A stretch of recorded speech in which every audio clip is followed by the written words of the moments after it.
Hi there. Welcome to Wise Wednesday with Coach Lisa.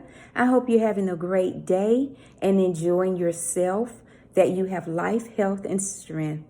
I wanted to talk to you really briefly about it's not your fault when other people are unhappy.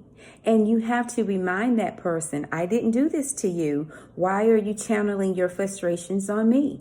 That is a natural thing we do. We usually target the person who has not even offended us. So let's have some little control about that and not allow ourselves to bring other people down and not make people feel the way we're feeling.